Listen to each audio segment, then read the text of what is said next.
Welcome to a new daily top AskReddit video. Today's topic. What's a normal thing you didn't realize was unusual until you were older? I thought it was normal for the whole family to sit in the lounge room all day reading books. It turns out this is not that common. Damn, it's nice to read a wholesome answer amidst all the fucked up shit here. First reply I've read. I'm quitting while I'm ahead. Hand waving. That sounds awesome though. It was. Petition to make this normal. Being a kid and making coffee for my mom, I didn't know that a cup of coffee didn't require a shot of Kahlua liqueur. Until I spent the night at a friend's house and they were making breakfast. His mom asked us to help make the coffee and I asked where the Kahlua was and she just cocked her head and said, we don't use that for our coffee here actually. Lol, there's a lot of fucked up shit here that I relate to, but this one is oddly happy and fucked up, I guess more fucked up, but that's how I started drinking in the morning starting in high school. We used it as creamer in our house, I just assumed it was the same for everyone. He types from a halfway house. You deserved better from them. At least the friend's mom was nice about it. Yeah, sounds like she handled that rather well. I'm sure it was immensely apparent what the situation back home was and she responded in the least embarrassing way she could think of on the spot. Christmas presents had your age and gender, never your name. Charities gave my mom presents to give me. She never changed the tags. As someone who works with these charities to buy the proper gifts every year, I am so glad that you got them. I had enormous joy buying them and can only hope they bring the children who receive them joy too. Sending lots of warm thoughts your way. Blowing into the tube on the black box so my grandpa could drive to the gas station. My coworker did this. I was unfortunately in the car when he got his third DUI. When I found out he was having people blow for him, I was disappointed he hadn't learned his lesson. I would write down my order on a pad for my mom before we went through any drive-through.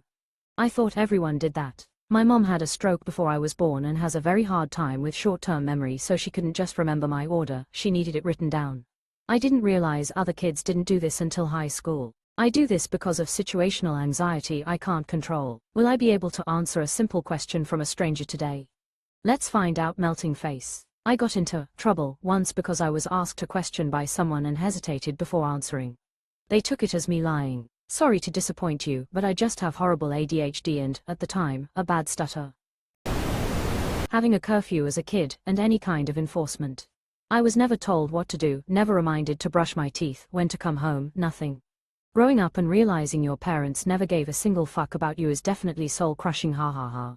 Yeah, it's wild realizing you were raised as a feral child. I've had friends say it's crazy that my parents let me do whatever I wanted. I always respond that I was never let to do anything. It wasn't like my parents came together and made a collective decision to allow me to run free.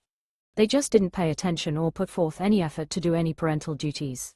LMAO. This and genuinely being forgotten at school, pickup ending and the front desk lady giving me a lollipop each time while she called my dad. Still don't know why he never just registered me for the bus. Yup, just waiting at the school while the parking lot emptied was a real bummer. Till it was just me. It was the late 80s through early 90s for me and there was literally no one at the school. Now I imagine that someone would be there. My kids will never have that feeling, I remember it too vividly, so let them feel it too. That it wasn't normal to have to sleep outside because of your parents' temper. Yep, my BFF's parents started throwing her out all night as a punishment when she was 15 years old, a sophomore in high school for heaven's sake. At first she tried to tough it out in their backyard, but then it started getting cold. So she'd sneak over to my family's house and knock on my window asking to be let in because it was 55 degrees and her parents wouldn't let her into their house. She crashed with me all that winter. After a while my parents bought another little twin bed for my room and gave her a key to our back door. I think she spent more time at my house than she did with her actual family. Her bio family is 100% pure evil. I love your mom and you for giving her a safe home. Slept inside a playground slide many times before I was even 18. Your voice is heard. Slide was a go-to, covered ones were goated, especially if it was raining.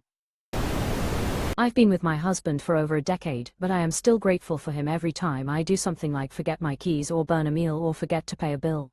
I had an awful week last week, and I broke a glass in the bathtub, and he just asked if I needed a hand cleaning up, and calmly went and got the broom and we cleaned up, and then we had supper. That was the end of it. He didn't give me the silent treatment or berate me for being an idiot or scold me like a child or scream and yell and throw stuff. He never has. If I forget something at home and we have to turn the car around, we just turn the car around.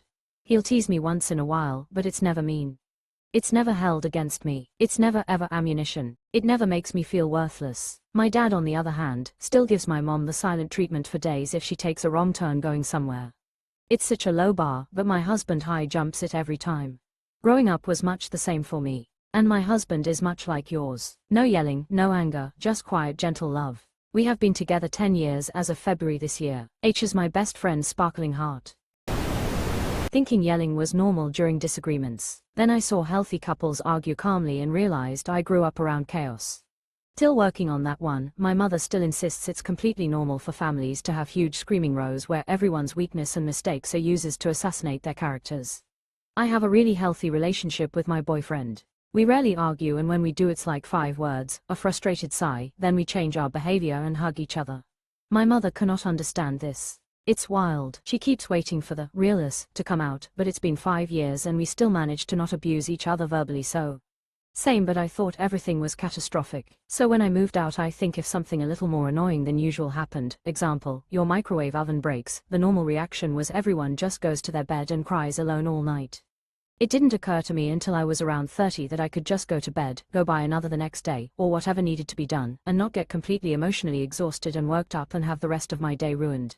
This one I feel to my core. For years, every mistake I made was an opportunity to either directly shame me or passive-aggressively insult me.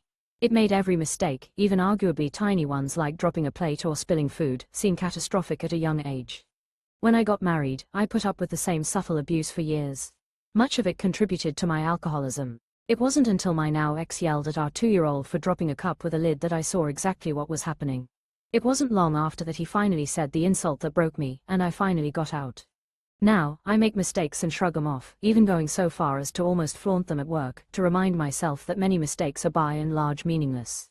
My ex and his current GF continue to treat my kids the same the weeks they are over there, and I spend my time backtracking their words to help my kids understand that mistakes aren't catastrophic or shameful. They're just something that happened that you accept and then fix and move on.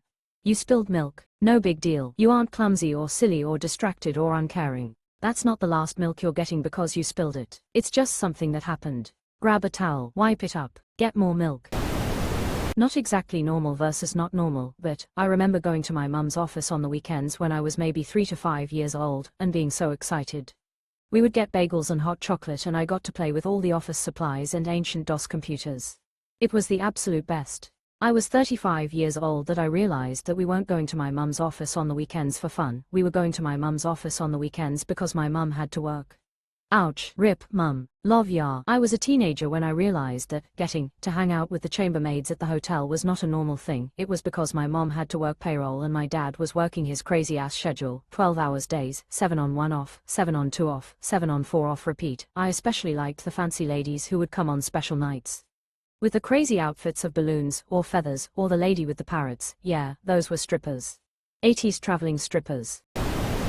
My stepmom taking me to random guys' houses while my dad was at work and spending a few hours a day in said random guys' bedrooms without coming out and telling me only to knock on the door if there's an emergency okay sign. My babysitter used to take us to random guys' houses. The one guy's house I loved cause he had a huge porch we could play on. We pulled up and I remember her saying something about showing him her new tan lines, lol. The babysitter's daughter was also very handsy with us as kids. She was about 15 then and I was probably 7. I'm sorry, I was molested by an older child as a child too. I never know what to do with that. Really shitty though, hope you're doing well. Constantly moving and living in places without emotionally connecting with them. I thought that was absolutely normal. I don't have a home to go back to in my entire life. Until recently, I pretty much lived with the mentality that I have to be prepared to leave it all behind at a moment's notice. So, I never learned to grow attached to anything. Until I was well into my 20s and started meeting people my age that had, like, a childhood home to go back to. And they lived in one place their whole childhood and still go back there to their old rooms. And people who settle into spaces and decorate and make them home and shit. I didn't realize it was unusual to not have any of that. I had the same. I've never lived in one place longer than 2 years. I grew up moving where the work was and joined the military when I was 18. It just does that by default. Home is where I hang my hat or something. I don't know how I'm going to handle staying in one place when I retire. Might end up just going nomadic until something kills me. I learned that the thought of leaving is what scares most people, but the thought of standing still terrifies me. That is exactly what I've started thinking about, what I'm going to do as I age. And, like you, I'm heavily considering the options that will facilitate a nomadic lifestyle because I really feel uncomfortable with the idea of finding some tiny space that I can afford on a fixed income and just being stuck there until I die. Standing still for too long makes me feel like I need to jump out of my skin. Even now, I get the fuck it all impulse to just get rid of it all and go somewhere new. And if I weren't responsible for my mom, I probably would.